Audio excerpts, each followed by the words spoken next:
তুই দৌড়বি, তুই বড়বি, ঠিক আছে? কি বলবো চান্দা ভাই?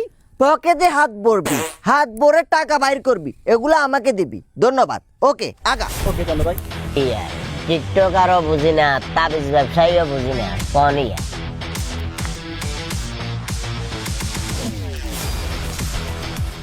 ওই স্যার কি এর? চান্দা ভাই, হ্যাঁ চান্দা ভাই, কোন? চালান কেন দিলেন না? কেন চালান দিলেন না কারে? আমাকে? তুই হনিকা মালার হলা না? এই, বুঝলাম না। চান্দা ভাই, চান্দা ভাই। না না, অনিক কামাল ওই টাইটেলটা বাদ, নতুন করে নাম লাগাইছি চান্দা ভাই। ঠিক আছে তো নতুন করে নাম লাগাইছো, কিন্তু নাম লাগাইবার আগে কিছুদিন আগে যে ঢাকা গেছো, ঢাকা যাবার আগে এলাকার ভিতরে কি করছো খেয়াল আছে না? বারবার বলতে হয়, আগের কথা বাদ, নতুন কথা আসেন। আপনি নাকি গরু কিনেছেন 4-5টা ব্যবসার জন্য।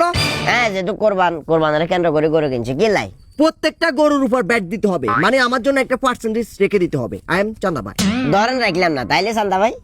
গরু থাকবে না, না থাকলে খামারে গরু থাকবে না। মনে দিছে এত বড় সাহস? দেশ কি তোর আব্বার? গরু যে কিনছি, গরু কিনবে ওই টেয়াগুলা কি তোর আব্বার? ব্যবসা যে করি এর, এই ব্যবসা তো সরকার ট্যাক্স খায়, ব্যাট কাটে, এটা কি তুই জানোস? এই যে গার ভিতর ড্রেস জিয়া আছে, মাথার ভিতর টুপি জিয়া আছে, হাজি গামছা জিয়ান আছে, কিনি যে লইছি, ব্যাট ট্যাক্স সবগুলা দিয়ে তারপর কিনে লইছি। এই দেশ কারো আব্বার ন যে তুই আর কাছে আইবি, চান্দা খুঁজবি, আমি ফট করে তোরা চান্দা দিয়ে দিব। এত বড় সাহস তোরে দিছে কনে? কনে এত বড় সাহস দিছে? গণপ্রজাতন্ত্রী বাংলাদেশ সরকার, এটা তারা কি বুঝে জানোস? সরকারের আমরা নিজেরা বানাই, আমরা সাধারণ পাবলিকে বানাই।